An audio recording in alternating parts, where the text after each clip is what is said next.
Buenos días. Bueno, tenemos el honor de contar con nosotros a Daniel Samper en esta modalidad que nosotros hemos inventado que se llama la clínica de humor. Nosotros tenemos, yo soy presidente y vicepresidente también de un instituto que se llama Instituto de Estudios Humorísticos.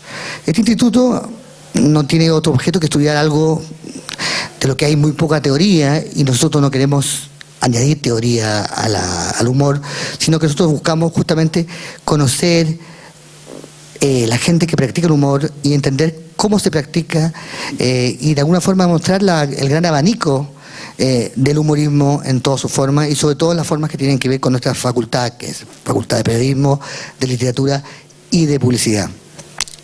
Y hemos traído aquí a varios artistas, escritores, pensadores, para un poco investigar el tema de la creatividad humorística, de cómo se hace humor y de cómo se enfrenta distintos frentes con el humor, a través del humor. Y para nosotros es un honor que esté Daniel Samper, que es uno de los representantes más preclaros, como dicen en los discursos de plaza de provincia, preclaro en la labor absolutamente inédita de mezclar periodismo con humor y hacer un periodismo al mismo tiempo muy incisivo, que saca roncha, que dice cosas, y no abandonar nunca la beta humorística que lo ha llevado a escribir libros de humor puro, a ser libretista también de comedia, a tener una gran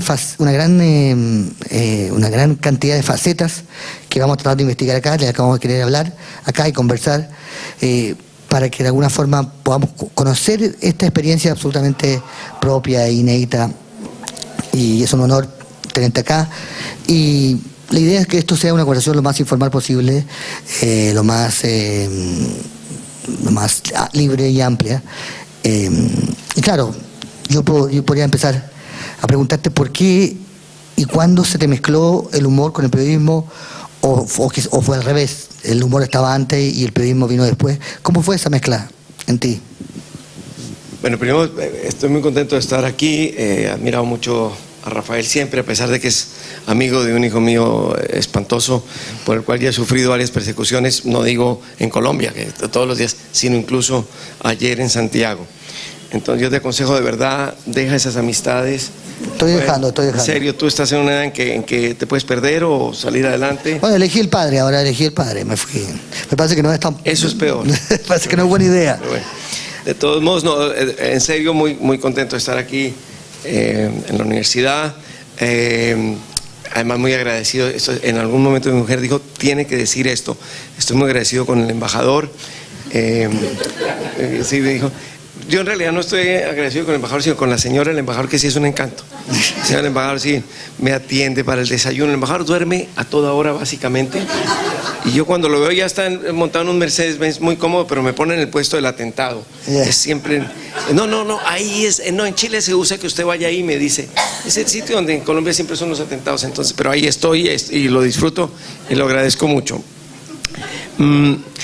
Cuando Rafael dice preclaro, la lengua castellana es sabia. Cuando dice preclaro es escritor preclaro, es escritor oscuro, porque antes de la claridad está la oscuridad, por supuesto. Entonces tiene una intención. Cuando él habla de escritor preclaro, está diciendo que soy un tipo que no se le entiende nada.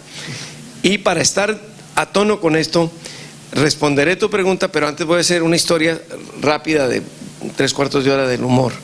No sé si eso te moleste, las teorías sobre el humor y tal. No, voy a decir 2 o 3 cosas sobre el humor porque es importante que nos situemos. La gente cree que el humor es una cosa, es una tontería. El humor es más antiguo casi que la humanidad. Fue lo que hizo a la humanidad, hizo humana a la humanidad. Es la gran distinción con los animales, y a veces ni siquiera se distingue bien. Pero el humor tiene una larga historia, como expresión humana, y una larga historia como expresión cultivada, como expresión cultural del ser humano. Tú mencionabas si el humor se puede crear y tal. El humor se puede crear, el humor se puede mejorar, el humor se puede estudiar, y los grandes humoristas son producto, sí, de una chispa genial que tenemos unos pocos, pero de mucho trabajo, de manera que no es simplemente un don que de golpe cae o no cae, sino que como casi todos los frutos de la creatividad es un don que exige el trabajo.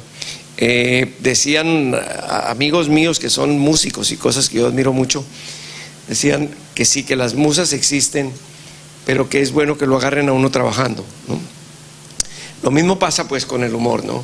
Es bueno que el humor lo agarre uno trabajando y mejorando las cosas. Pero les voy a contar un aspecto. El primer humorista que hubo en el mundo fue Dios. Dios es el tipo más gracioso, además con un humor perverso, que creó al hombre, y ya eso es un chiste muy malo a empezar.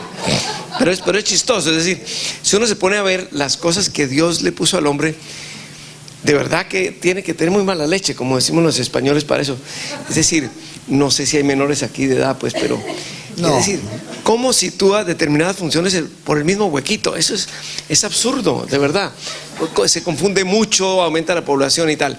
Pero bueno, digamos que esa parte, él verá por qué lo hace, él, ¿no? Pero yo creo que más bien no aumenta la población, porque si hubiese puesto esto en el lugar lógico, habría mucho más gente. Es decir, porque encontrar... No sé si estamos hablando del sí, lo mismo. Sí. Bueno. Supongo, no sé. De la oreja estoy hablando yo, por supuesto. Sí, por supuesto, sí. O sea, encontrar el agujero ese... yo siempre pensé cuando era pequeño que quedaba un poco debajo del ombligo, porque veía en las películas que la gente se ponía así, uno sobre el otro, y quedaban automáticamente preñadas. ¿Alguno de los dos? Bueno, sí, más bien ella. Y me costó mucho descubrir que era debajo. Porque pues yo vengo a entender muchas cosas ahora, porque en Colombia uno a menudo va a una empresa y le dicen, por favor, el gerente, vengo a pedir un préstamo, algo así. Está en una junta, luego sabe que era en una junta de ombligos. Entonces, y era eso lo que pasaba. Pero aparte de todos esos problemas, no entraremos en detalles, porque aquí hay gente que todavía no ha descubierto esos factores, hay gente casada que todavía no sabe estas cosas. Quiero decir que el mayor chiste ni siquiera es con la cosa sexual, sino con la ubicación y el tamaño del espacio que sirve para el humor. Para que no crean que esto es un chiste, yo les voy a leer un recuerdo. Yo vengo preparadísimo, esto, donde me pagan bien yo voy preparado. Las otras cosas ya invento lo que se pueda. Aquí está, es una publicación de un gran diario latinoamericano llamado El Tiempo, de Bogotá, pero viene de agencia de noticias. Descansen, tranquilos. Dice: una zona del cerebro del tamaño de una nuez es la responsable del sentido del humor que demuestra una persona. Esto es de febrero 16 del 98 y viene el despacho está situado en Londres. Dice que así lo afirma la revista de científicos estadounidenses Nature, y luego dice que se ha investigado y que el punto clave donde está el humor en el ser humano vive en una zona de 2 centímetros cuadrados en la circunvolución izquierda frontal superior del cerebro. Vamos con calma. Hemos preferido hacer esto con un calvo, pero bueno, yo me voy a ofrecer, había algunos que se ofrecieron, pero yo lo voy a hacer conmigo mismo. Zona de 2 centímetros, circunvolución izquierda, es decir, aquí, frontal, es decir, aquí, superior, es decir, aquí. Aquí está. Yo creo que, por ejemplo, el alcalde de Bogotá, cuando se golpeó ahí. Eso es un problema. Si hubiera podido golpear en el otro, le habría quedado buen alcalde, digamos, pero se golpeó aquí. Entonces se le dañó el humor. Y dice que esta zona se llama AMS, que quiere decir área motora suplementaria, AMS. Bueno, muy bien. Es allí, les voy a mostrar el tamaño de una nuez para los que no hayan visto una nuez últimamente. Yo vengo muy preparado a estas cosas. No me pagan bien, yo vengo muy preparado. El tamaño de una nuez, que es donde reside el humor de un ser humano. Perdón, un segundito. Estoy acostumbrado a esto en que le ponen un micrófono. Sí, pero no, el presupuesto no aparece. Pero tiene el peligro de que siempre le ponen atrás otro aparato y se lo pone un tipo de barba. Nunca lo pone la muchacha. ¿Te has dado cuenta? Sí. Uno va a la televisión y dice, uy, la presentadora es divina, ella me va a poner el cable. No, se le mete la mano un tipo de barba espantoso. Bueno, no, lo que quiero decir es que este es el tamaño la pequeña carnosidad de la que depende el humor en un ser humano.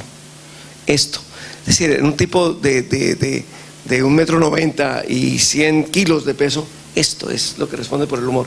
Lo cual muestra que está muy mal diseñado el ser humano, porque si hubiera más humor no habría guerras, todos seríamos felices, no habría matrimonios, sería todo estupendo. si esto fuera un poquito más grande, pero el chiste de Dios no es ese. Es decir, si esto fuera, digamos, del tamaño de una manzana, sería todo mejor. El chiste es que le dedicó al humor, que es la salvación de la humanidad, lo dice todo el mundo. El tamaño de una nuez. Y yo les voy a mostrar a ustedes, no sé si lo reconocen.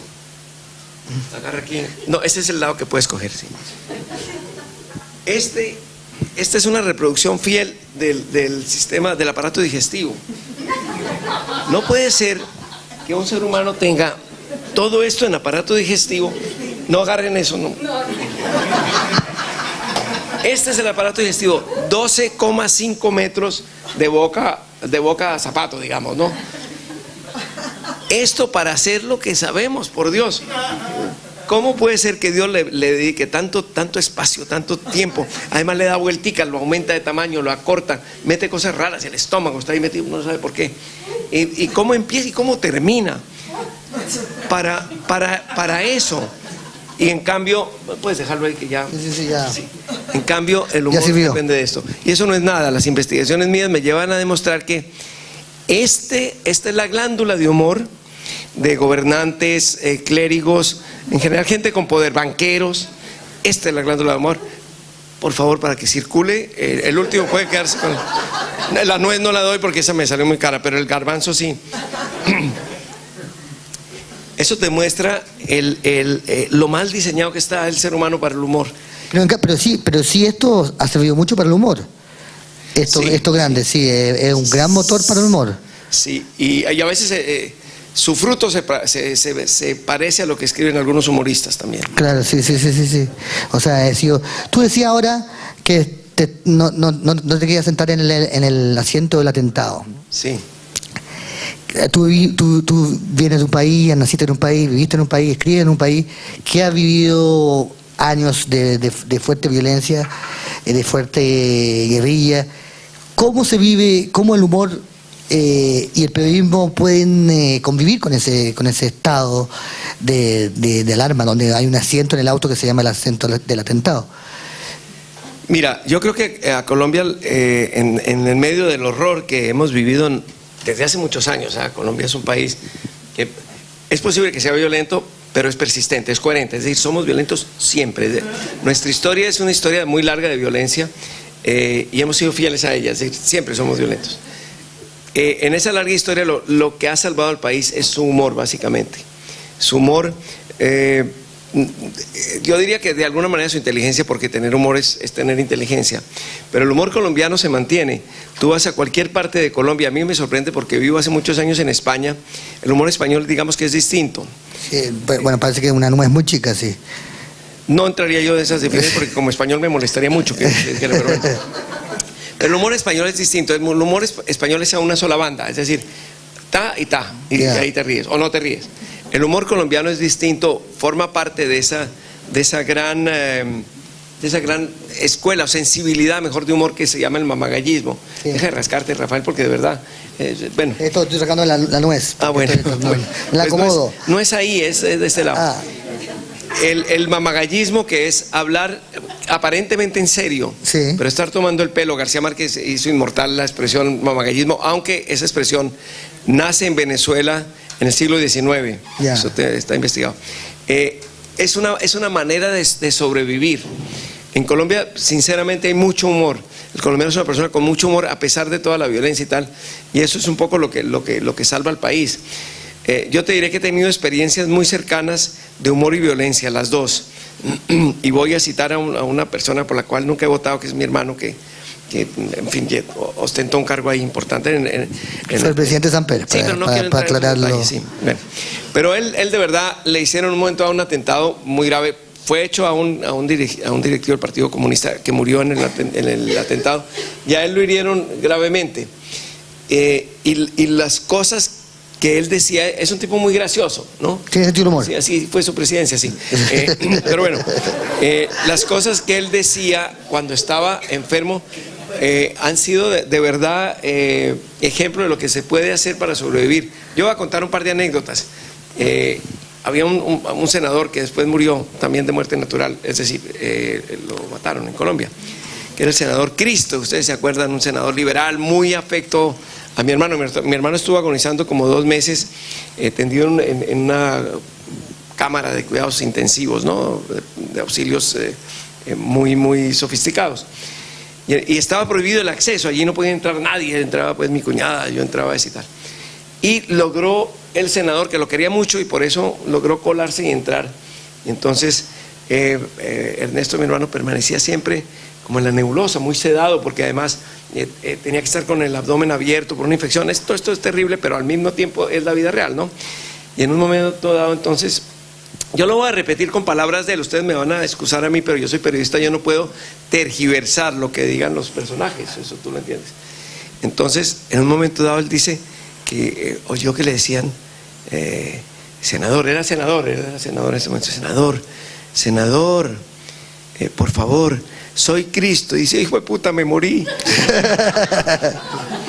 Entonces, ese problema. Él tiene, tú mencionabas los ombligos, él tiene un problema, y es que a raíz de esa enfermedad pulmonía, que es una enfermedad muy colombiana, que padeció, se le desapareció el ombligo.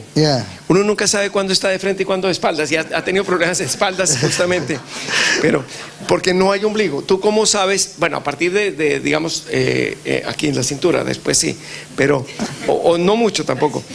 Pero entonces tú no sabes bien si está mirándote o no, porque no hay ombligo. Pero eso para la política es perfecto.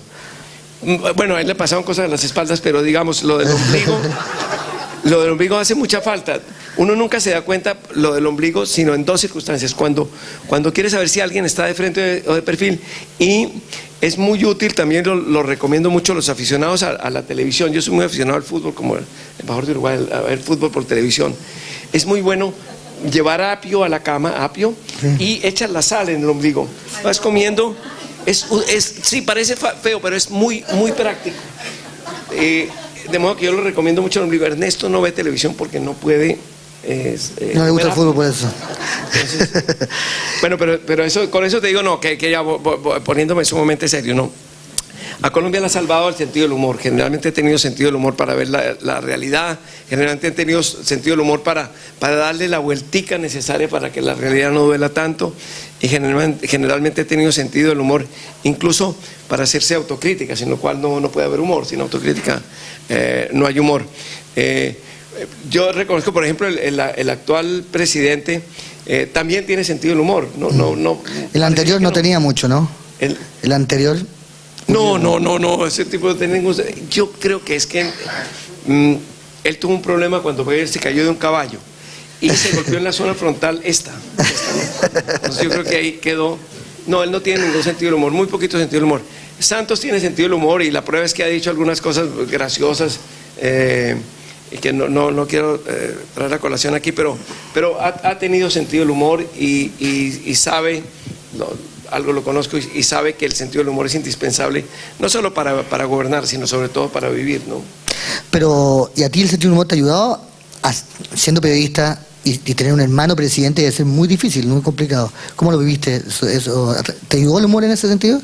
Mira, Dios cuando quiere castigar a un periodista, justa o injustamente, en mi caso, injustamente, en el caso del embajador de Ecuador, justamente, que está aquí sentado, es mi gran colega, y somos los 2 miembros del club de hermanos de presidentes buenos, no los presidentes, sino los hermanos. Ahí nos han pedido que lo recibamos el hermano de Saddam Hussein, el hermano de Billy Carter, ¿te acuerdas que le dijimos que no? De México ni siquiera abrimos la correspondencia. El hermano de Clinton era saxofonista, era... No, pero bebió mucha cerveza entre las señoras, no nos gustaba nada. No, aquí mi colega y yo somos gente muy seria.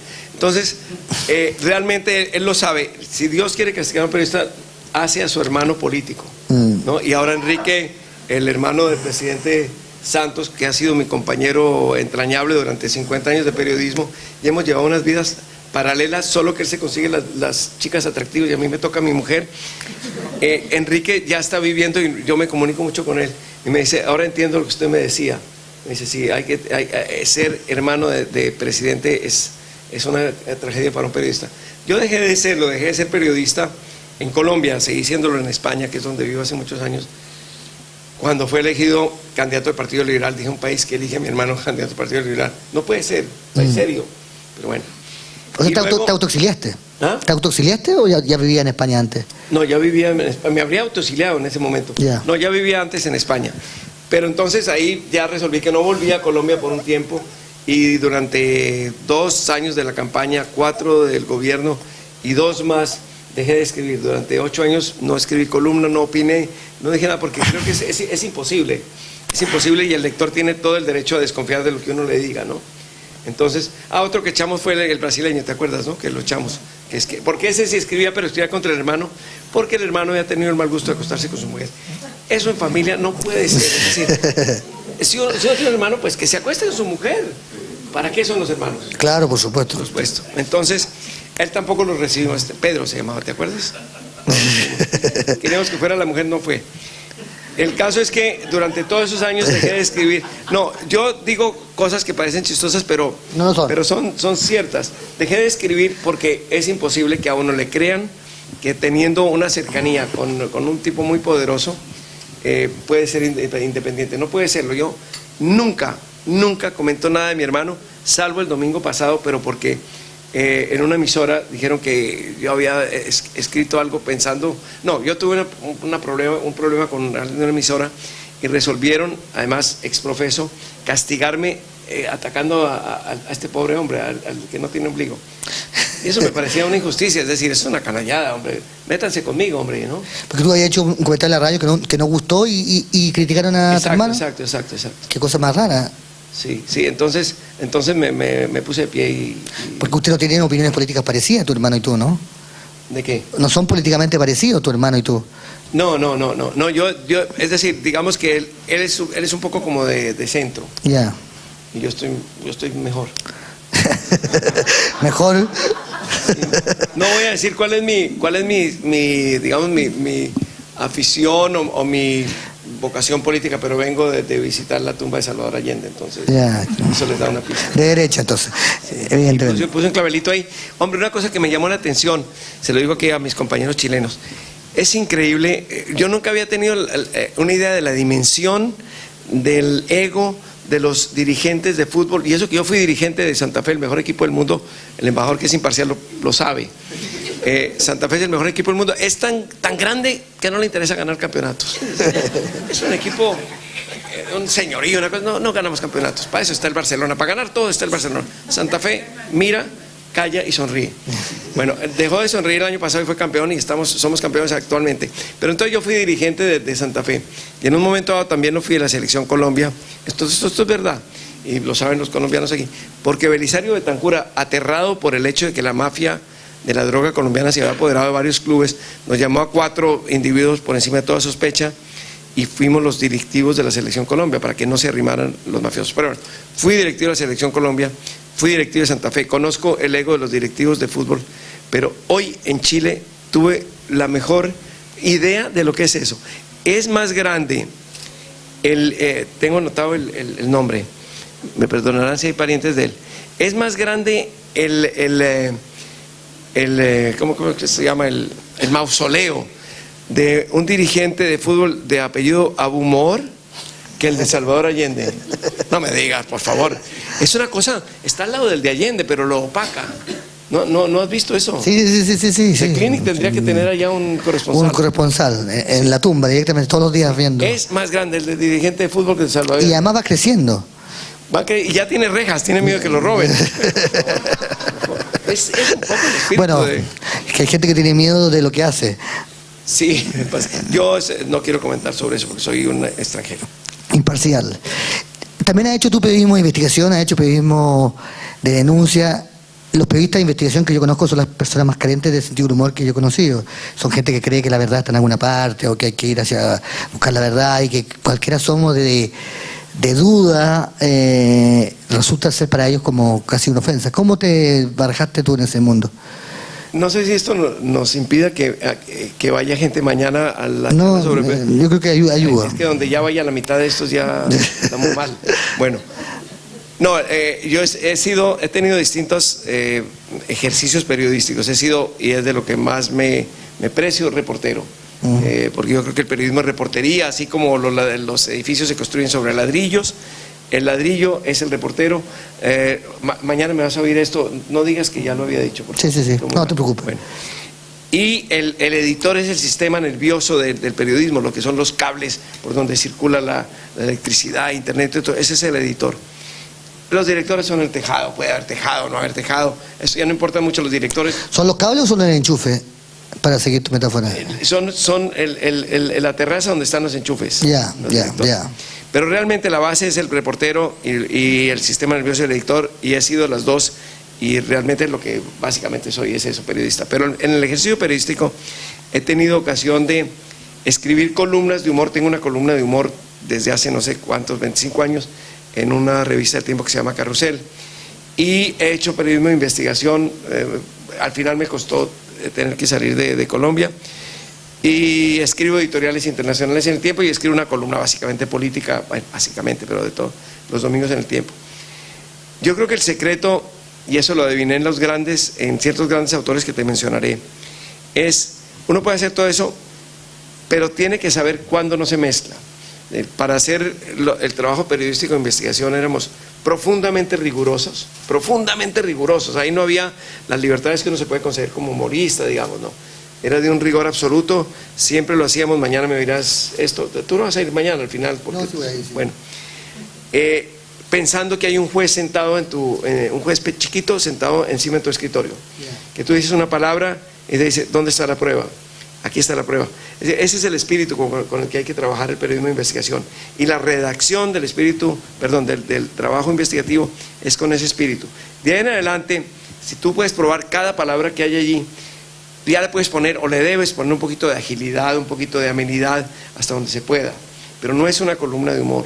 En una columna de humor se puede ser mucho más libre, se puede decir muchas barbaridades, y finalmente en una columna que no sea de humor, como puede ser la columna que yo escribo los domingos, la gente agradece que uno procure ponerle un poquito de humor.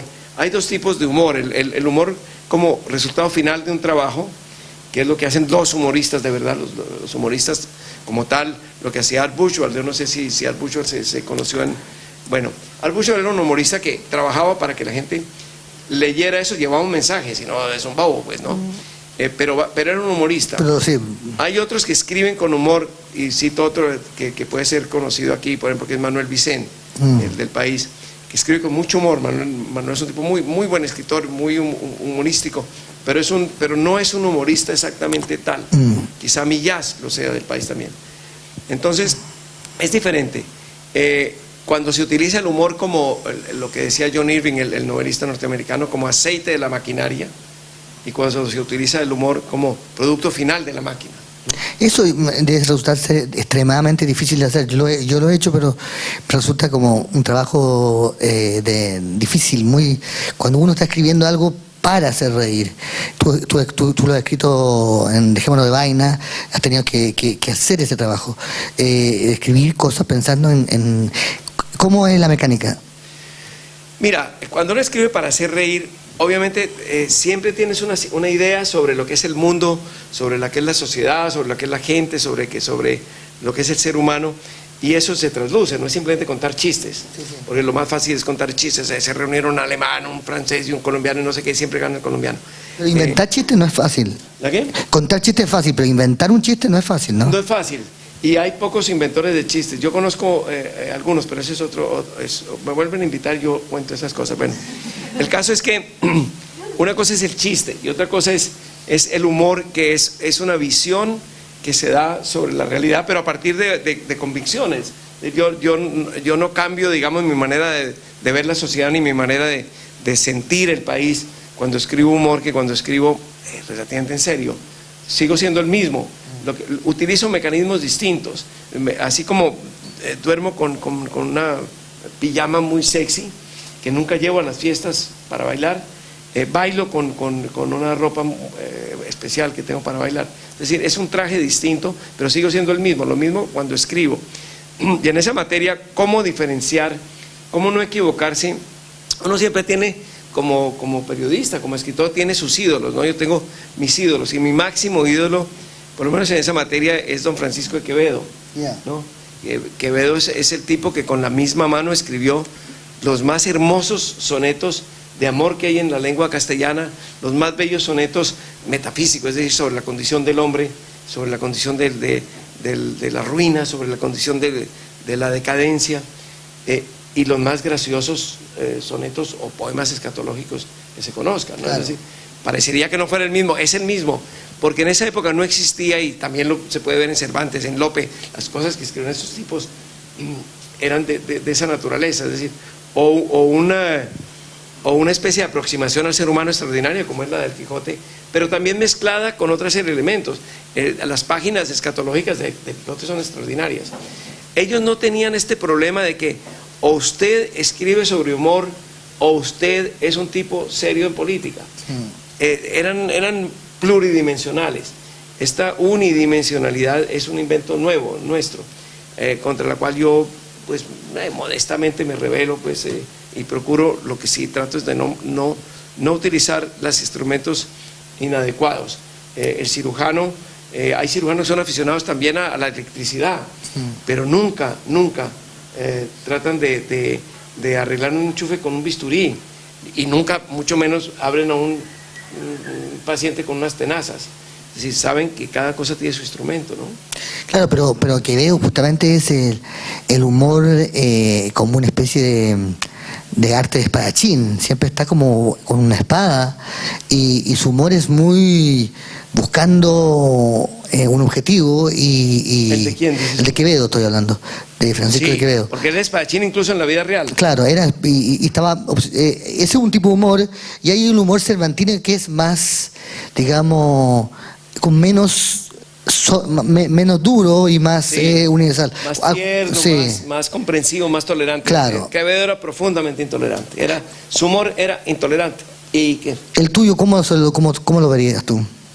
No sabría cómo definirlo. Yo tengo ideas de que el humor es primo hermano de la ternura, es decir, que al humor se puede llegar muy rápidamente por la vía de la ternura, y que del humor se puede salir por la vía de la ternura.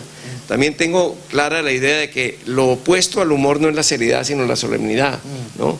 La seriedad no riñe con el humor. También sé que hay distintas clases de humor. Por ejemplo, el humor inglés se parece más a lo que tú dices, es decir, es un humor heredado de Ben Jonson, que fue este dramaturgo de la época de Cervantes, un poquito antes, que realmente inventó el humor inglés, que es un humor de tolerancia, de comprensión de la diversidad humana. Exacto, que más comprensivo, que fue el humor que luego se aplicó en España, curiosamente, durante el siglo XIX, en buena parte del siglo XIX, ¿no? Y es un poco el humor, no la sátira de la codorniz, en épocas de Franco, ¿no? Sí. Pero es el humor de la codorniz, no la sátira de la codorniz. Y sobre eso de la codorniz, y siendo tú de The Clinic, aunque en épocas distintas a otras que hubo aquí, yo creo firmemente también, hablando siempre del humor, en lo que decía Milor Fernández, el gran humorista y filósofo brasileño, que decía: la mordaza aumenta la mordacidad. Eso es verdad, eso lo demostró, por ejemplo, Brasil. En Brasil, en la época de los militares, la dictadura militar de Brasil, quienes sacaron la cara por la gente, por pedir derechos, por exigir un cambio: cantantes y humoristas, ¿no? Los otros, los políticos, los perseguían, los mataban, los metían en la cárcel. Cantantes y humoristas, es decir, O Pasquim, que fue la gran publicación satírica de Brasil en esa época, era demoledor, incluso con sus silencios. Y las canciones de Chico Buarque y de otros de los grandes cantantes, la dictadura llegó a prohibir las letras de varias de esas canciones. ¿Y qué hacían los cantantes brasileños? Salían al escenario, como estaba prohibida la letra, pero no la música. Ya hay que ser una dictadura muy jodida para prohibir la música. Bueno, entonces ponían la música y la gente cantaba. 15.000 personas cantando las canciones de Chico Buarque, ¿no? No, José Usó, no, ese es de... No, sí, la canción famosa era... Mañana va a ser otro día. Sí, mañana va a ser otro día, sí. Esa. Entonces Chico Buarque simplemente callaba y arrimaba el micrófono, y 15.000 voces cantaban la canción. ¿Cómo metes tú presos a 15.000 muchachos que están cantando esto? Con eso digo el poder formidable que tiene el humor también para cambiar, ¿no? Tú hablabas del humor como arma. Sí, evidentemente Quevedo era un tipo que era espadachín, era cojo y muy feo, con lo cual nos da mucha esperanza a muchos. Misógino, hablaba pestes de las mujeres, putañero, básicamente las relaciones que tuvo eran con prostitutas. Se llegó a casar después con una viuda que tenía varios hijos y pelearon, fue un horror. Y era cojo, pero era un grandioso espadachín. Una vez fue desafiado a duelo por Pacheco, que era muy guerrero y por tanto tampoco tenía humor. ¿Qué me hicieron? El garbanzo. ¿Dónde va el garbanzo? Guárdenmelo ahí. Los guerreros no tienen humor tampoco. En general los militares no tienen humor. Entonces, este Pacheco no tenía humor y en un momento dado se burló de él en un soneto Quevedo. Y Pacheco dijo, ¿por qué no viene con la espada? Pues fue con la espada y lo destocó, que le quitó el sombrero con Quevedo, un gran espadachín. Esa actitud de Quevedo también la tiene en su poesía, es decir, la poesía de Quevedo es, como tú dices, completamente acertado. Es una poesía agresiva, es una poesía que ataca. Es una poesía que ataca, al mismo tiempo es una poesía muy ingeniosa. Y hay el humor sirve para defenderse o para atacar. El humor, muchos lo consideran una actitud para defenderse de la vida. Entre ellos, ¿cómo se llama este poeta cubano, Reinaldo, el que era homosexual? Reinaldo Arenas, que sale de Cuba porque en Cuba no les gustaban los homosexuales. No sé si ahora les gusta, pero no les gustaban. El problema es que les gustan demasiado. Puede ser. Viaja a Nueva York, muere en Nueva York, pero escribe un ensayito sobre humor excelente, donde dice que sin el humor sería imposible vivir, porque el humor es lo que nos defiende de los horrores de la vida. Esto, dicho por un suicida, tiene un valor especial. Porque hay varias cosas que tú dijiste aquí que me parece interesante. El humor dicho por un suicida, el retrato de Quevedo como una persona pequeño, feo, ¿cómo se llama? Misógeno, cojo, y putanero, mezquino, lo adoro, pero casi toda la gente que se dedica al humor, tú eres la excepción, perdón, mucha de la que se dedica podría perfectamente caber en la categoría de Quevedo. No he conocido en el mundo del humor mucha gente jovial, quiero decir que si uno hace una comida con humoristas o con gente que se dedica al humor, no sé si es tu experiencia, la mía, no puede ser muy parecido a un funeral. No es que el tipo que dedica al humor sea alegre, creo decir que la jovialidad no es amiga del humor, o tiene una impresión distinta. No, creo que hay que diferenciar dos cosas. No todos los humoristas son feos, calvos, cojos, mezquinos, etcétera. Solo yo. Unos pocos somos así, pero no todos. No, lo que sí es verdad es que el humorista no necesariamente en reuniones sociales es un tipo gracioso. Yo fui amigo entrañable y lo considero como un hermano mío del Negro Fontana Rosa, de Roberto Fontana Rosa, el humorista argentino, que no solo fue un gran humorista como dibujante, fue un gran humorista como escritor. Para mí uno de los mejores humoristas cómicos de América Latina, de todos los tiempos, ojo, los cuentos de él son maravillosos. Y fue un presentador y conferencista bufo absolutamente fuera de serie, que es una ciencia que no se ha desarrollado, pero bueno, pero él lo era. Las charlas de él para presentar libros eran una maravilla, la gente se remecía de la risa y él estaba impasible. El Negro decía eso, yo soy un tipo muy aburrido en reuniones. ¿Y lo era? No era tanto, pero no era, digamos, ese surtidor de risas que son sus libros o que son sus dibujos. No, sí era un tipo gracioso cuando era con poca gente y tal. Sin embargo, tengo ejemplos de gente que es muy graciosa siendo muy buenos humoristas. El Lelutier, por ejemplo, tiene de todo. Yo soy muy amigo de ellos. ¿Tu biografía de ellos? El biógrafo oficial. Sí. Sí, yo te ruego que en estas cosas guardemos. No solo eso, sino que llegaste a ser uno de los Lelutier. Es correcto. Llegué a ser uno de los Lelutier. En Bogotá una vez. Claro. Te pusieron como en el escenario y no te confundieron con. Éramos muy parecidos. Había tres que éramos muy parecidos. Marcos Musto, que es el del Lelutier. El que conozca al Lelutier, pues sabe que es el locutor. Luego y Brad Pitt. Pero Brad no estaba en esa época en Bogotá, entonces solo estábamos Marcos y yo. Y en un momento dado, de verdad éramos muy parecidos, guapos, tal. Y en un momento dado, él sale por todo planeado, me vistieron con ropa de Ernesto H, el que no vino me vistieron. Y en un momento dado sale él todo planeado por un costado, hace mutis por un costado, y yo entro inmediatamente por el otro, pero era el mismo. Decían, estos son geniales, estos tipos ya dar una vuelta rapidísima detrás del escenario. No, era yo. Y después, bueno, hay un momento muy difícil que yo debía entrar de primero entre los dos soldados que tienen que llevarse a un serenatero, que no es un serenatero, en realidad es un trovador medieval, que está cantando, y entra la guardia y dice, guardias a mí, dice en esa época Ernesto H., guardias a mí, y cuando llegan, se lo llevan a él. Entonces yo entraba entre esos dos guardias, el primero es el más importante, es el que lo agarra, no habla, y yo iba a ser el primero, pero Carlos Núñez le dio envidia, que es uno de los luthiers, y a última hora me dijo, no, tú vas de segundo.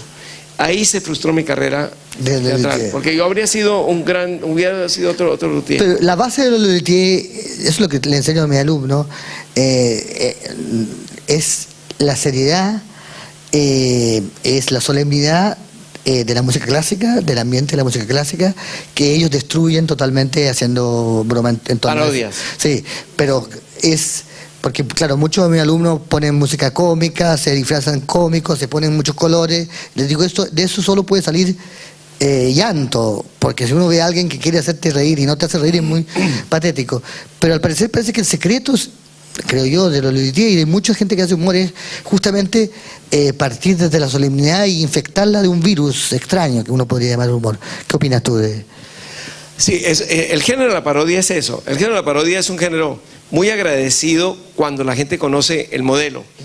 Es lamentable cuando la gente no conoce el modelo, por eso se juega muchísimo en la apuesta de que el modelo sea conocido. Si Le Luthier trabajaran, ¿qué te digo yo? Música folclórica de Bulgaria, a lo mejor no tendrá el éxito que tienen aquí, ¿no? En Bulgaria sí serían famosos. En Bulgaria serían famosísimos, pero trabajan modelos conocidos, que es la parodia, que el Quijote es una parodia. El primer humorista importante a quien Aristóteles llama el Homero de la comedia, que era Aricarmo, fue parodista ante todo, parodista, hacía parodias de la mitología griega. Entonces el género de la parodia ha sido tradicional y agradecido y noble en la historia del humor. En el caso de Le Luthier, la parodia se basa evidentemente en un modelo conocido al que deforman, o al que imitan, o al que caricaturizan. Y la genialidad está en la manera como se haga esta parodia. Cuando uno ve a Munsto que se para y empieza a hablar como si fuera un locutor de una radio nacional neerlandesa, por ejemplo, ya sabe que hay algo, ¿no? Ya sabe que hay algo. Y luego cuando ve sus boleros, que son boleros que con otra letra serían bailables, pero cuando ve, cuando oye cualquiera de sus boleros, la genialidad nace de la comparación que puede hacer el que ya conoce el modelo y el que sabe que está caricaturizándolo. Ahora bien, ese es el trabajo que ellos hacen, pero ese trabajo lo hacen no en medio de borracheras y se me acaba de ocurrir una cosa a las 4 de la mañana, son de una profesionalidad asombrosa.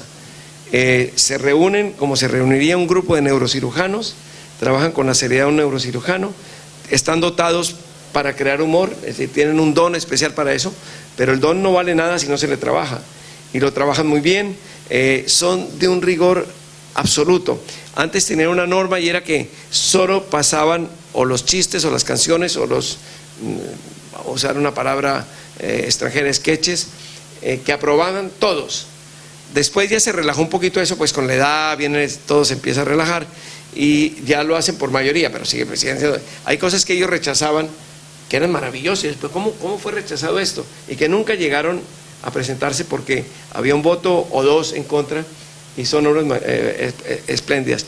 Yo pongo el caso de Le Luthier porque Le Luthier son 5 amigos muy distintos entre sí, todos inteligentes, todos agradables, algunos sumamente simpáticos en grupo, es decir, en una reunión, otros no tanto, pero de todos modos con mucho humor, que han logrado trabajar durante 40 y tantos años juntos, argentinos.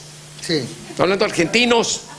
Ustedes los conocen. Sí, sí, sí. Han logrado trabajar juntos, tener enorme éxito y siguen siendo de un profesionalismo total. La última obra es mejor que todas las anteriores, con eso creo que digo todo. El don, ese don del que tú hablas, ¿ha llegado a racionalizarlo? ¿Ha llegado a pensar el don de hacer humor? En el caso tuyo, ¿dónde viene? ¿La universidad con los jesuitas o...? Eso ya fue un chiste. Sí. que ha creado muchos humoristas la Universidad Jesuítica. Stalin fue alumno de los jesuitas, graciosísimo Stalin. Y Joyce también era alumno de los jesuitas, también pues mira, muy divertido, bueno, sí. En Irlanda. No sé si Álvaro Uribe era de los jesuitas, lo cual le echaría tierra a todo, pero bueno, olvidémonos de él. No, yo creo que es difícil saberlo.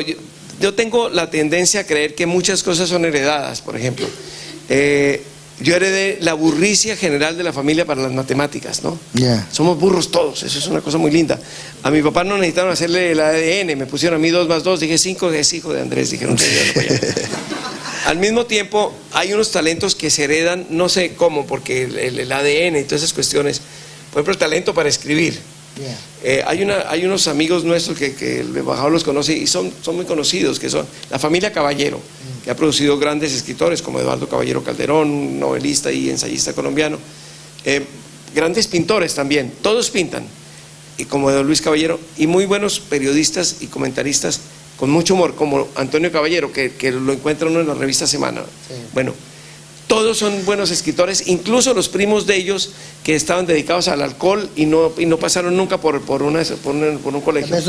También sabían escribir. A la hora de escribir quizás no sabían que entre el sujeto y el predicado no debe haber nunca una coma, salvo en ciertos casos todas esas cosas. No sabían esas cosas, pero tenían talento para escribir. Yo creo que el talento para reír o para hacer reír, que es distinto, se hereda también un poco. ¿En tu casa había mucha gente así? Éramos chistosísimos todos. ¿Incluyó el presidente?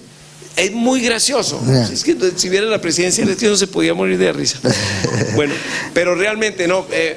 Yo creo que, por ejemplo, mis hermanos han sido todos de verdad muy graciosos y en mi casa le hemos pasado siempre muy bien. Y los pesares y todo los diluimos con un poco de humor. Y es un humor además en que nos criticamos mucho por molestar, ¿no? Y a veces en serio, ¿no? Y yo creo que eso es heredado, básicamente heredado. Sí, hay una cultura en la que se crece, pero creo que un poco de mi mamá, sobre todo, aunque mi papá era un tipo también con mucho chispa, era muy bogotano. Yo solo sé que yo... ¿Tu mamá no era de Bogotá? Sí. Todos somos bogotanos. Ah, sí. Y yo creo que uno además, cuando llega a determinado sitio donde hay un grupo y el primero de ellos es el colegio, o el prekinder, o el kinder, lo que sea, busca un papel. Y el que es muy fuerte tiene el papel del que le pega a todos, el que es guaperas, o como decimos los españoles, pues tiene el papel, es el que le gusta a las niñas de 11 años, y el payaso siempre es un buen papel, el payaso no se improvisa, ¿no? O el deportista, no se improvisa. Yo era el payaso del curso, también fue muy buen defensa centro, pero eso es otra historia muy larga. ¿Y te iba bien con las mujeres gracias a eso? ¿O fue una arma en ese sentido? ¿El humor para conquistar mujeres o al revés? Mira, André Moroa decía, si quieres conquistar a una mujer, hazla reír. Yo creo en eso, sobre todo porque mi mujer en las circunstancias más especiales siempre se ríe. Se ríe de mí. ¿De ti? Sí, eso es lo grave. No, dice, no, por favor, con eso hoy no. Entonces, no, pero sí creo que el humor es un mecanismo de conquista, es un mecanismo para hacerse grandes enemigos y buenos amigos. ¿Qué enemigos te ha hecho gracias al humor? Uy, muchísimos. ¿Te acuerdas de alguna? ¿Te han echado alguna parte por un chiste? No me han echado, no me han recibido, que es distinto, pero, pero una vez me desafiaron a duelo. ¿Ah, sí? Sí, una vez me desafiaron a duelo. ¿Por qué? ¿Qué había hecho? Político, naturalmente. Entonces, yo sabía que ese tipo, yo había contado esto en la columna, no en la unidad investigativa. Yo había contado que era un tipo que no pagaba cuentas y tal, había sido embajador en algún sitio. Los embajadores son todos muy buenos y muy puntuales y pagan todas las cuentas. ¿No? Sí. Pero este señor era una excepción. Y entonces mencioné el caso, entonces él me dijo, esto solo se puede lavar en el campo del honor, unas cosas ridículas, ¿no? Entonces yo le dije, bueno, yo acepto cualquier arma menos culebra. Culebra en Colombia son los acreedores. Dije no, yo escojo arma, escojo culebra. Yo no tenía acreedores y él sí, entonces él desistió. No, el humor se puede echar muchos enemigos, a veces injustamente, quiero decir, gente que uno critica injustamente, ¿no? O que hace un chiste a costa de alguien que... ¿Y eso lo ha hecho? Sí. ¿Con quién? ¿Te acuerdas tú? No, porque me da tristeza. No, me da tristeza. No, uno lo hace, mi hijo lo hace, por ejemplo, ¿no? Que es terrible eso. Sí, a veces por hacer un chiste uno uno puede llegar incluso a ofender al poderoso, y eso está muy bien, y para eso el humor es para eso. Pero al débil no es buena fórmula pelear con el débil con humor, es un poquito cobarde, ¿no? Y parece que, y tengo la impresión de que no es divertido, es menos divertido. Es menos divertido, sí. O no sé, porque es decir, hacer chistes a costa de alguien más débil que uno, claro. Resulta... Es barato, es decir, es un poquito cobarde. Ahora, hay veces en que hay que defenderse como se pueda, ¿no? De todos. De todos, sí. Y eso, como hablábamos del mecanismo, como mecanismo defensivo ante la vida, que era lo que decía el poeta cubano. Y también es como arma de combate, ¿no? Uno siempre tiene que tener presente que el humor es un arma muy poderosa y no todo el mundo la tiene, ¿no? Entonces yo eso lo tengo presente en polémicas así con ministros y tal. Una vez tuve una polémica, por ejemplo, con un tipo que en ese momento era archiconservador y era un tipo muy desagradable, y luego se volvió un tipo razonable. A raíz, qué curioso, a raíz de la muerte de Allende y de las cosas que pasaron, que era archiconservador, se volvió de izquierda y fue candidato de la izquierda colombiana, y yo voté por él. Sí, y lo voy a mencionar porque es un tipo, Vázquez Carrizosa, fue canciller, Alfredo Vázquez Carrizosa. Una vez tuve una pequeña polémica con él, digo pequeña porque yo escribí algo sobre los límites de Colombia y el tratado con Venezuela, y él dijo que este tema es para espíritus maduros, y citaba por ahí una cantidad de tratadistas, y yo me acordé que Mafalda tiene una historietica en que está hablando un político por televisión, y entonces dice: puedo asegurar, dice el político, que el país está políticamente hablando completamente maduro. Y Mafalda le pregunta a la mamá: ¿maduro para que se lo coma quién, políticamente hablando? Dice.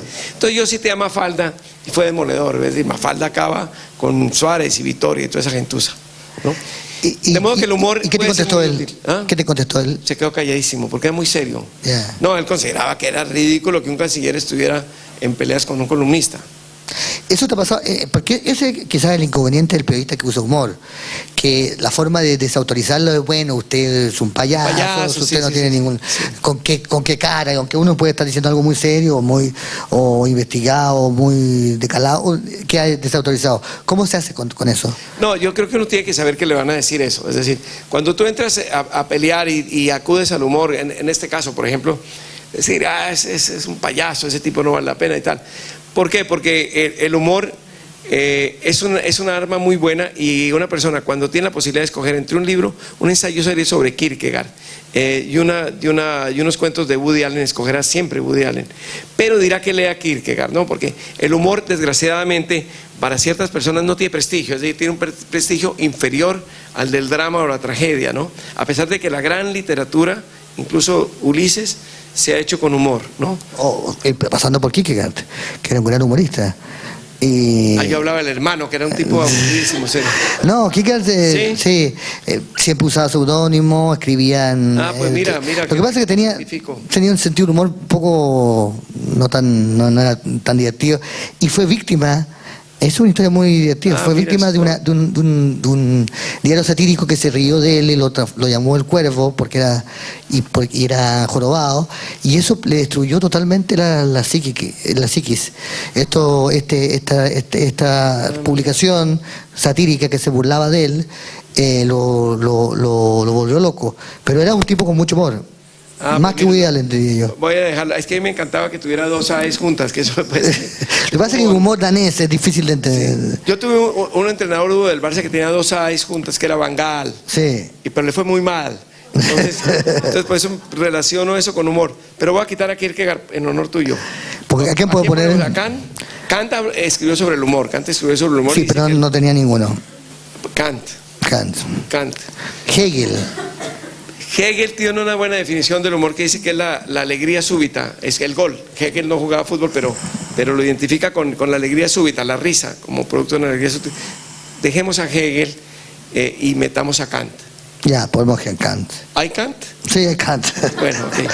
Bueno, entonces, digo, entre un libro de Kant y un libro de Woody Allen, siempre escogerá Woody Allen, pero dirá que lea Kant, porque el humor tiene menos prestigio que la alta literatura, siendo que, repito, el humor ha sido la fuente o del rodamiento, del rodaje de grandes obras literarias, o directamente hay obras literarias que son el ensayo, por ejemplo, de Swift, en que había que comerse a los niños. Sí, en Irlanda. Es directamente humor.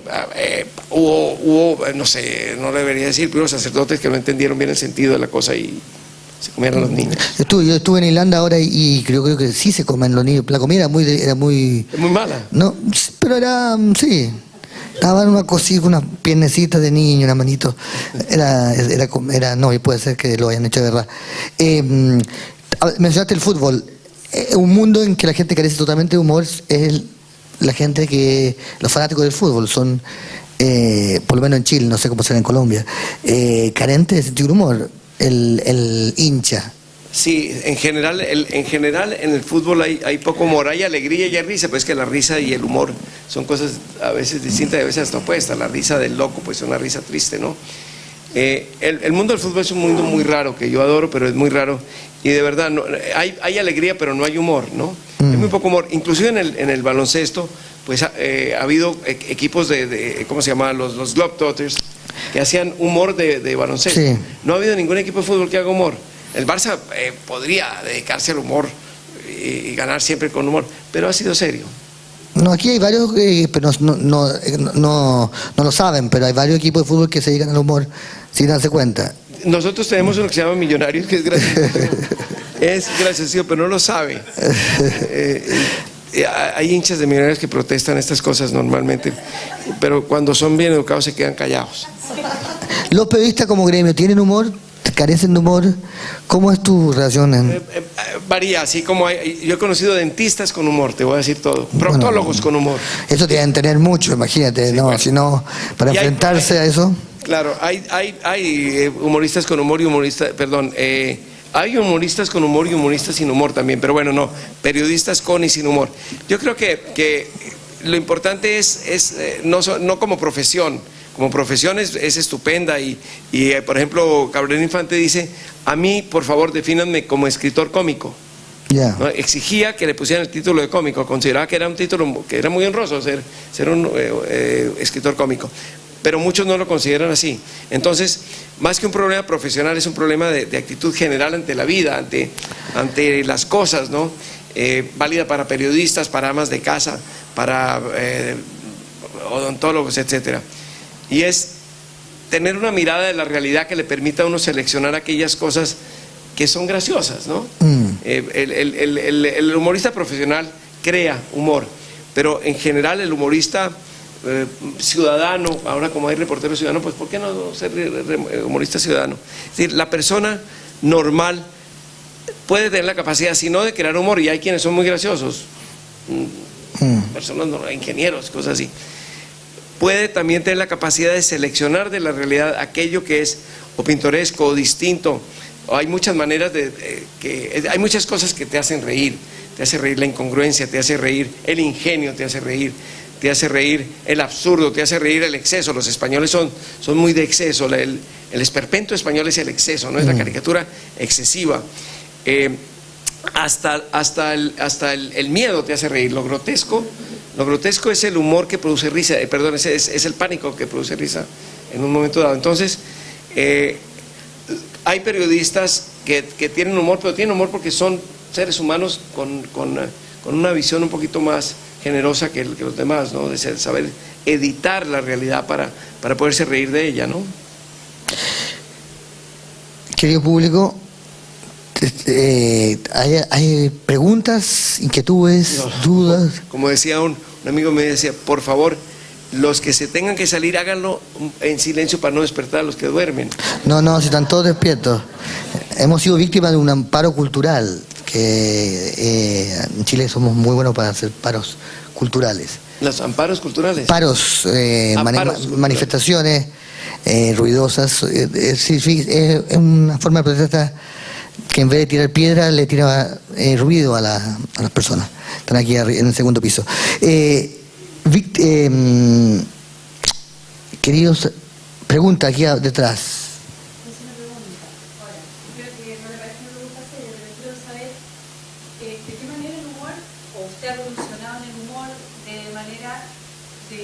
No sé si han desarrollado por ejemplo, de las minorías, de las mujeres? ¿Dónde está el límite como para reírse de cosas que, no sé, que puedan no parecer graciosas a determinado público, ¿no? ¿Cómo se hace para la universalidad en el fondo del humor? Claro, porque Eso ha ido cambiando en el tiempo. Sí. La clave es, lo dijiste, determinado público. Yo creo que en esos casos es la audiencia la que te da la medida, el límite y la pertinencia del humor. Hay humor que puede ser impertinente y hay humor que es pertinente. Entonces eso te la da la audiencia. Los judíos, por ejemplo, no hay un grupo étnico más autocrítico con el humor que los judíos. Es extraordinario, además es un humor muy gracioso, pero contado por judíos. Yo me puedo dar ese lujo porque yo parezco judíos, yo parezco rabino. Sí, ¿por qué? No sé, pero me han pasado cosas horribles porque, por ejemplo, yo cuando iba a fiestas, no fiestas de disfraz, sino que decía, ponte alguna cosa divertida para ir esta noche a la casa, yo me ponía un sombrero que era de mi abuelo y un vestido negro sin corbata, entonces parecía un puro rabino, y dejé de hacerlo porque ya empezaba, a cierta hora empezaban ya a pedir circuncisiones, y llegué a ese punto de circuncisión. Cuando te has tomado unos vinos puede ser muy grave porque te tiembla el pulso, entonces dejé eso. Pero digo, los judíos tienen muy claro que ellos son de una crueldad pavorosa, es una manera de identidad de ellos el humor, es una etnia, por llamarlo etnia, digo, pues es otra vez una cosa muy distinta de etnia, pero bueno, es este grupo que se compone de una cultura, una religión, varias lenguas, no es una sola, etcétera, pero que exhibe entre sus, y eso lo admiro mucho, entre sus rasgos de identidad, el humor autocrítico, pero por judíos. Es decir, los chistes que se echan sobre las madres judías y tal son muy graciosos si los cuenta un judío. Si los cuenta un cristiano son menos graciosos, y si lo cuenta un maometano no te quiero contar, pues no. Lo mismo pasa con nacionalidades. Por ejemplo, los chistes en todo país hay una región o una ciudad o un pueblo que lo toman como estereotipo de los tontos, ¿no? No sé, en Chile. Chile. ¿De dónde eres? Chile entero, no. Nosotros hacemos chistes de gallego sí. Y en Argentina también de gallegos. Sí, pero nosotros por imitación. Sí. Y hacemos esas cosas, esos chistes como había un chileno, un peruano, un argentino. Y gana el chileno. Gana por pillo siempre. Es el más pillo del grupo, pero... Eso lo hemos inventado los colombianos, pero claro, nos lo han robado los chilenos. Sí. Pero no sé, ¿de qué nos reímos nosotros? ¿De qué grupo? Los gallegos. Los gallegos nomás. Nosotros nos reímos de la población del sur del país, los pastuzos, que son una gente adorable y además tienen mucho sentido del humor, pero siempre en los chistes aparece el pastuzo. Entonces, los pastuzos, tengo muchos amigos pastuzos, entre otras, quien era mi abogado, porque me defendía cuando me demandaban y cosas así, siempre ganaba. Nunca teníamos la razón, pero siempre ganaba, era un gran abogado. Y estos son chistosísimos cuando está entre pastuzos o amigos de pastuzos cuentan chistes y tal. Pero cuando alguien que no procede de allí cuenta un chiste de pastuzos es terrible. Yo me acuerdo que una vez el periódico El Espectador contó un chiste de pastuzos, una columnista, María Teresa Herrán, una columnista del Espectador, contó un chiste de pastuzos. Se pusieron bravísimos y fueron y quemaron las oficinas del Tiempo porque las otras estaban muy lejos. Entonces hubo muchos chistes sobre eso.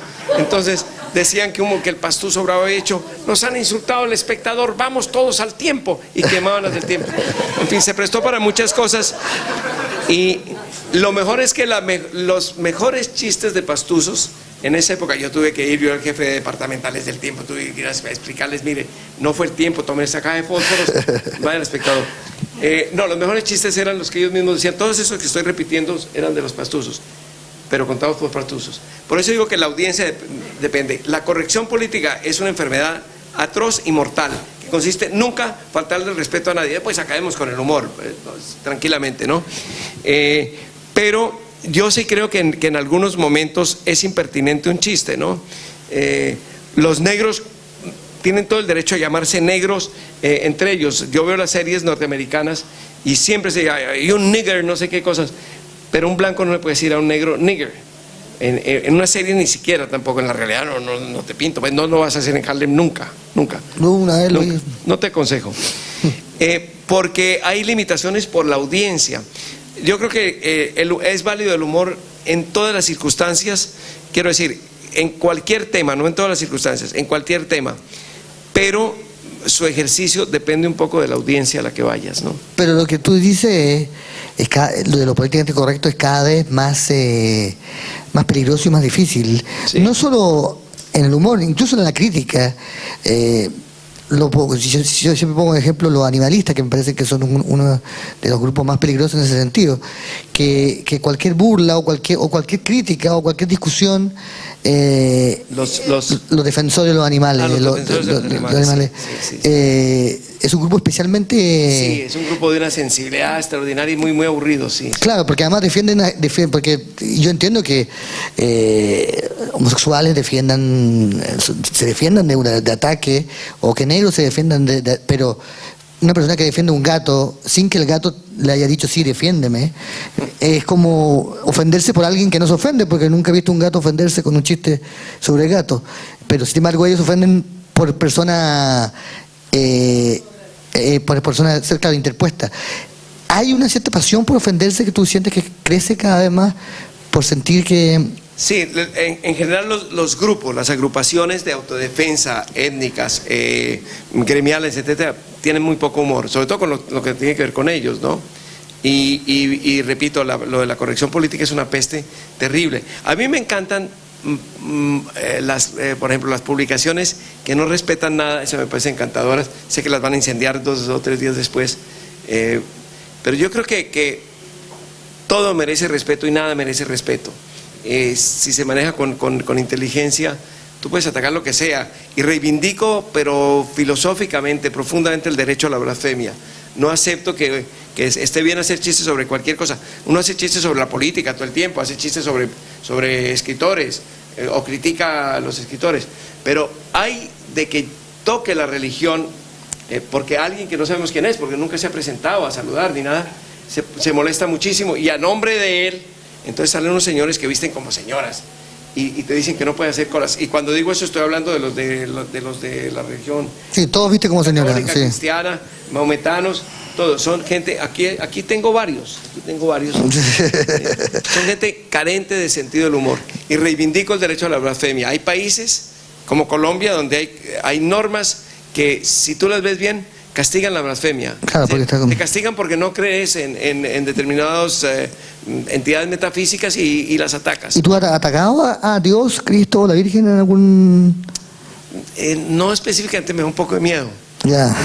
Pero sí, pero mi hijo, que es un salvaje y es amigo tuyo, y las dos cosas están relacionadas, que sea salvaje y amigo tuyo. Sí, una vez, eso me lo preguntaban ayer yo voy de reunión en reunión, sí. ¿no? Él publicó una vez, él dirige una revista que se llama Soho, que es una revista de crónicas y de periodismo y de señoras desnudas, que es lo único bueno.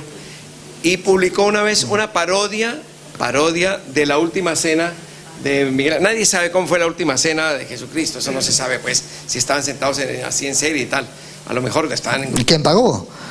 No sabe quién pagó al final la cuenta. No, Judas. No, sí, es clarísimo. Sí, Judas era el vaquero. Pobre Judas. Lo cierto es que él hizo una parodia, como se han hecho miles de la última cena, y lo demandó un magistrado, lo demandó por blasfemo un magistrado, al amparo de un par de cláusulas del Código Penal o no sé qué cosas, ¿no? Y le tocó defenderse con patas y manos, porque imagínense, un juez, era una juez, un magistrado es el demandante, pues tiende a doblegarse. Sin embargo, esta juez muy valiente dijo que le parecía que era una parodia más, que tenía todo el derecho, y que la Constitución de Colombia ampara el derecho a la libre expresión y a la libertad de pensamiento, que no tenía por qué pensar igual que otras personas, que eso era una burla religiosa, era una burla en realidad a un cuadro.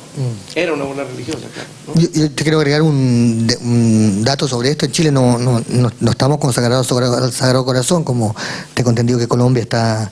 sí, ha habido muchas bromas sobre eso, pero nos ha ido bien. Con eso sí. Pero no, nosotros hay separación entre Iglesia y Estado. Sin embargo, un prestigioso, famosísimo director de un diario que se llama Clarín, en los años 60, 70, decía que se podía uno reír de todo menos de la Virgen del Carmen, que es la Virgen nuestra santa patrona. Y me pareció una frase absurda, hasta que en el Clinic del que nos hemos reído absolutamente de casi todo, incluido Jesucristo, la última cena y todo eso, sin que sucediera nada. Después de que alguien trató de incendiar a la Virgen del Carmen, hicimos una portada que decía "se quemó sin calentarse", y salía la foto de la ¿Qué pasó? y el nivel de ofensa, el nivel de carta, el nivel de injuria, como nunca. Fue la única vez que estuvimos a punto, o estuvieron a punto los directivos de la clínica de caer en una demanda. Fue lo único que ha ofendido realmente de manera profunda, por burlarse de la Virgen del Carmen. Además, el chiste era bastante inocente. Pero no hay que extrañarse, porque realmente el mundo de la religión es un mundo agelasta, odia el humor. Hay invocaciones en la Biblia a la alegría, pero la alegría de Dios, de ver a Dios y todo esto, ¿no? Pero la Biblia es profundamente anti-humor. Jesús era bastante divertido. ¿Quién? Jesucristo tenía bastante sentido del humor. Era mucho más divertido que casi todos ellos. Hacía chistes, inventaba parábolas. Darle un beso a Judas, todo el beso de Judas es muy divertido. Pero era otra clase, era divino. Sí. Sí. No, lo que digo es que en la Biblia, si ustedes buscan, recorren toda la Biblia, encontrarán dos risas. Iba a exagerar, como todo periodista colombiano, iba a decir dos risas. Una es de la mujer de Abraham. ¿Ustedes se acuerdan del caso de Abraham, que se casó con esta señora Sara? Era ya muy mayor y no podía darle un hijo. Le había dado uno y él oyó una voz y lo iba a matar. Y luego se dio cuenta que la voz le dijo: no sea bruto, que lo que son alucinaciones y cosas así. Entonces no lo mató. Pero después esa señora, muy comprensiva, esto es mensaje para todas las damas que están aquí, le dijo: hombre, Abraham, no insistamos, me estás trasnochando mucho, consíguete un amante. Y se consiguió a Agar, que era una sierva, y con Agar tuvo hijos y la pasaban muy bien. Señora comprensiva, que debería ser ejemplo bíblico. No se le menciona mucho a Sara. Esa señora se ríe una vez en la Biblia, pero es una risa como burlona. Ay, otra vez tú con esas, Abraham, o algo así. No, cuando el ángel le dice va a tener un hijo, ella ya no menstruaba, entonces dijo, se rió. Esa risa, sí. ¿Tú la conociste también? Sí, era amiga mía, sí. Bueno, tuvimos una cosa. Es una risa burlona. Sí. ¿Y cuál es la otra? Me gusta. Y el nombre que le puso al niño, Isaac, es justamente, ella rió. Significa en hebreo. ¿Quiere decir eso? Sí. No hay como venir con gente culta. Yo ando entre embajadores, eso es horrible. Sí. Mentira, el uruguayo es siempre muy capaz. ¿Cuál es la otra risa grande que hay? No sé yo. Pues te la voy a enseñar. La otra gran risa que hay en la Biblia es la del profeta Daniel. Muy conocido por eso, tan conocido que si ustedes van a Santiago de Compostela, quizás algunos han estado allá, si han ido a Santiago habrán ido a la catedral de Santiago de Compostela, y si han ido a la catedral habrán visto que están talladas en piedra las figuras de los profetas mayores, y está Daniel. ¿Y cómo se sabe que es Daniel? Por dos características. La primera, que está riendo. Yo traje la foto de Daniel aquí, pero les iba a decir que la situación económica de la universidad nos ha permitido exponer, y habrá una cajita donde al final ustedes pueden dar un óvulo para comprar equipos audiovisuales, ¿no? Sí. Pero bueno, yo traje la foto de Daniel en la catedral porque está evidentemente riendo. Y ahorita paso a decir por qué se ría, pero lo más lindo es que Daniel está haciendo un pase de taquito en la estatua. Mírenlo y verán, búsquenlo en Google, lo encuentran, haciendo un pase de taquito, lo cual muestra el talento general de los Danieles para el fútbol. Sí. Pero la risa, paso a hablar de la risa, es la única risa a carcajadas que hay en la Biblia, y tiene que ver con la época en que Daniel, que era profeta y adivinaba los sueños y no sé qué, interpretaba los sueños, lo llevan a ser el intérprete de Nabucodonosor. Y al Nabucodonosor lo estafaban los sacerdotes, que eran como los senadores y los representantes de hoy, ¿no?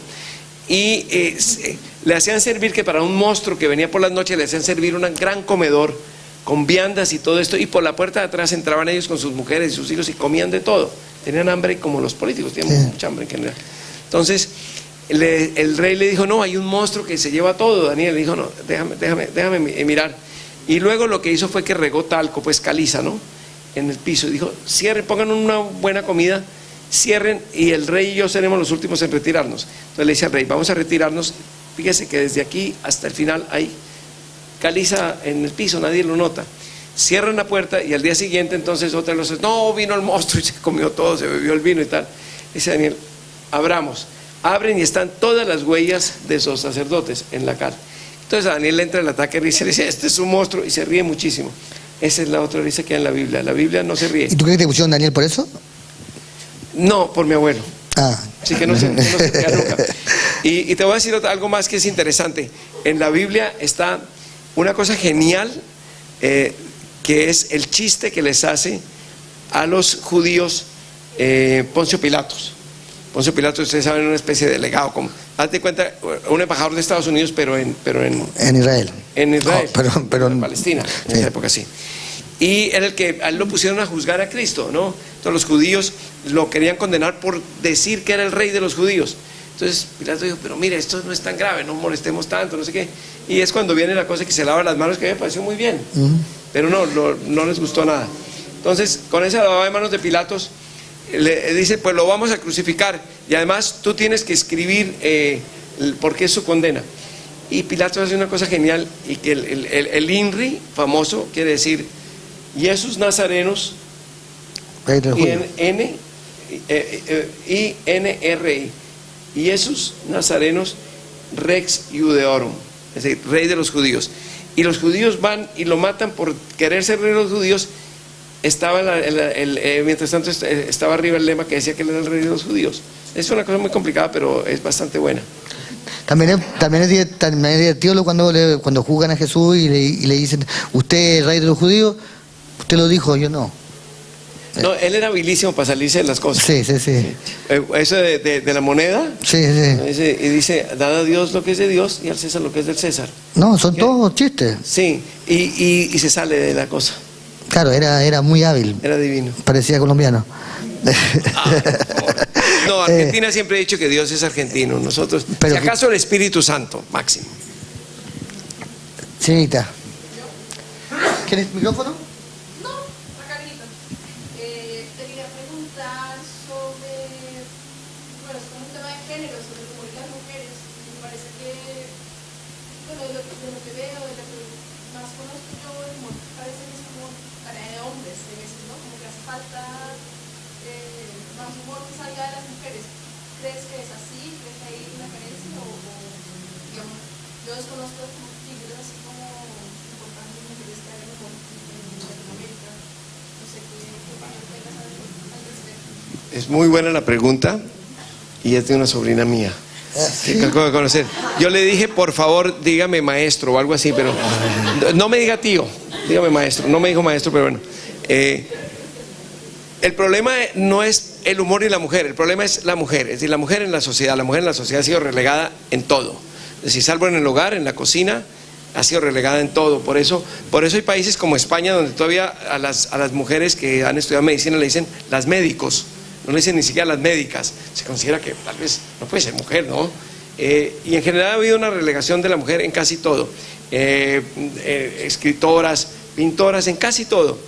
Y también en el humor, evidentemente, ¿no? En el humor, ¿por qué? Porque nadie sabe si era muy chistosa o no, qué sé yo, María Magdalena cuando estaba en las visitas, o Josefina. Se sabe del humor a través de las obras de arte, de la pintura un poco, de la literatura sobre todo. Bueno, ya por los medios de comunicación, pues evidentemente periodistas y comediantes y tal, ¿no? Pero es que la mujer no participaba en muy pocas cosas, no participaba en casi nada.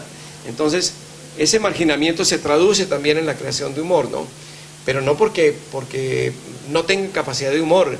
Es decir, hay mujeres que a mí me han matado de la risa. Realmente, yo soy persona que me río poco, soy un colombiano muy serio, pero hay gente que me ha hecho reír a mí mucho. Y voy a mencionar un nombre para que no se crea que es mentira, porque además seguramente se consigue o se conoce en Chile, que es Margarita Rosa de Francisco. Es una actriz colombiana que ha hecho telenovelas y es una dulzura y es una especie de hada de todo el mundo. Esa mujer, no digo contando chistes, sino cuando le da por ser chistosa en reuniones privadas, es de lo más gracioso que yo he oído, pero de lo más gracioso que he oído. De modo que no es un problema de que la mujer no pueda hacer humor. De hecho, pues hay muy buenas humoristas comediantes. En cine hay grandes comediantes, ¿no? Donde se les ha dado la oportunidad, han demostrado que tienen las mismas capacidades que el hombre de cualquier cosa, ¿no? Del humor. Pero sí es totalmente cierto que existe la idea de que como no hay muchas mujeres humoristas, ni escritoras, ni comediantes que escriban, ¿no? Comediógrafas, pues es que no tienen humor, ¿no? No, la única mujer sin humor es la mía, ¿no? Que cada vez que sabe que yo digo estos chistes, el presidente tiene amigas que le cuentan, se pone muy molesta. ¿Se molesta? Sí, es muy molesta. Pero debe tener mucho humor.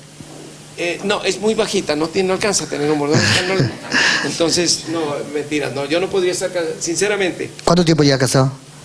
Ella como 8 años y yo 190. No, llevamos 37 años. No, pero yo iba a decir, no, yo la quiero muchísimo. Si me acordara el nombre diría, le haría un homenaje ahora. Pero, no, se llama Pilar. Se llama Pilar, sí. No quiero decir que sinceramente, esto lo digo de verdad. En general, yo quiero a las personas con humor. Es decir, no podría enamorarme de una señora que no tuviera humor. Que tenga otras cosas. ¿Pero te ha pasado? ¿Te has enamorado de mujeres sin humor? Nunca. Las he deseado vivamente e incluso las he poseído varias veces, pero no las he querido. No, para mí es indispensable para que sean, no sé si para papa, para pontífice, bueno, pero para mis amigos quiero que tengan humor y mis amigas quiero que tengan humor. Y si una mujer me parece bonita y tiene humor, se multiplica su belleza muchas veces. No podría estar casado sino con una persona con mucho humor, de verdad. No amor, el amor es otra cosa. Humor. ¿Preguntas? Son serísimos, yo te dije. Sí. Y estamos igual que Jesucristo, porque son como los 12 apóstoles lo que ahora tenemos. Que hubiéramos cobrado, esto habría sido el desastre. Son serios, pero después comentan, pero a la espalda de uno. Siempre espalda de nosotros.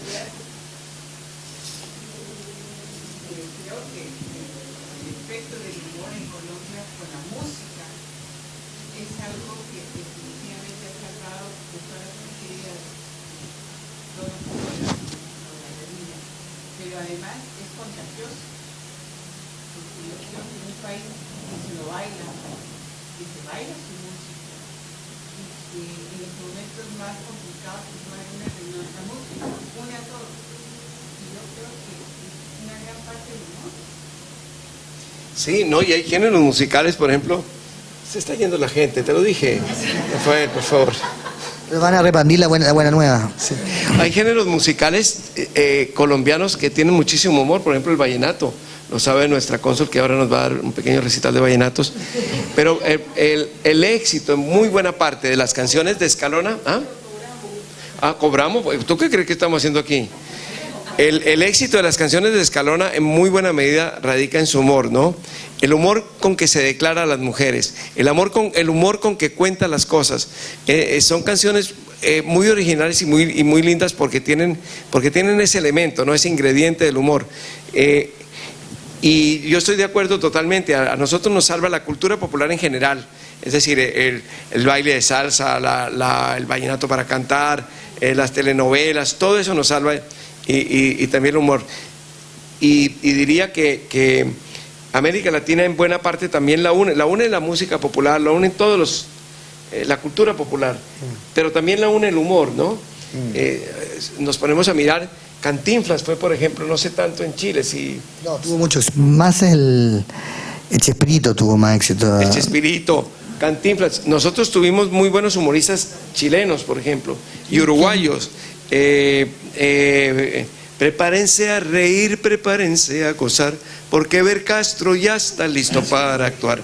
Que era un uruguayo, murió hace 20 días. Un humorista uruguayo excelente, que era Eber Castro, se casó con colombiana, las colombianas arrasan.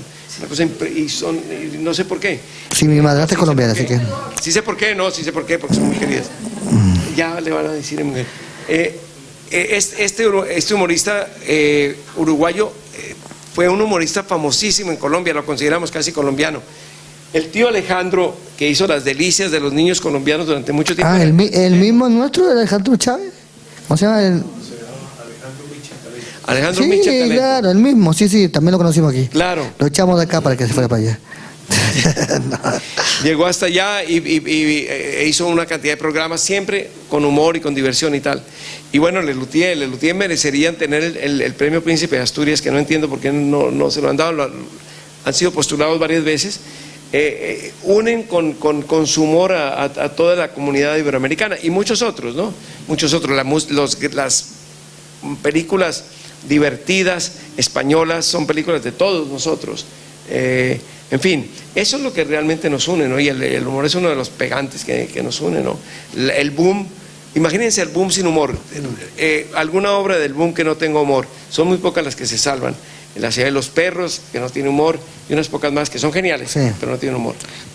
Casi la de Vargas Llosa, antes del Pantaleón, ninguna tenía humor. Claro, porque Vargas Llosa, no sé si lo dije antes, pero Vargas Llosa repudiaba el humor, específicamente decía, el humor es irreal, yo no me interesa el humor.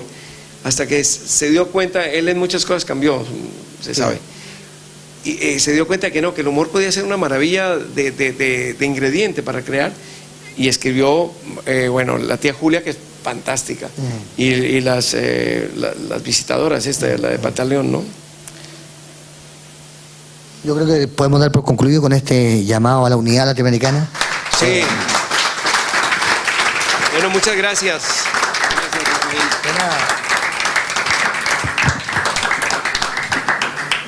Ahora me di cuenta que estaba apagado. Con razón se durmieron. No, estuvo muy divertido, lo pasamos muy bien. Nosotros sí, ellos no, pero lo pasamos divinamente. No, estuvo muy bien. Ayúdame a recoger el intestino grueso, cógeme el colon allá. Como ustedes dicen, ¿cómo se llama esto? Repelús, dicen los españoles. No, como dicen los colombianos, dicen, me da pena. Me da pena. Porque tengo este paro cultural. No, hombre. Si no, estoy lleno. No, mira, lo bueno de ser Mañana prometo que voy a... No, si te paso, hasta luego. No, si yo la paso mejor así en pequeño comité. No, pero mañana voy a tener a los estudiantes. Caray, muchas gracias.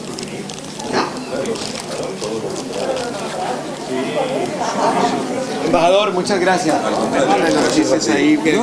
No quería ofender a la diplomacia, solo al embajador de Colombia quería ofender.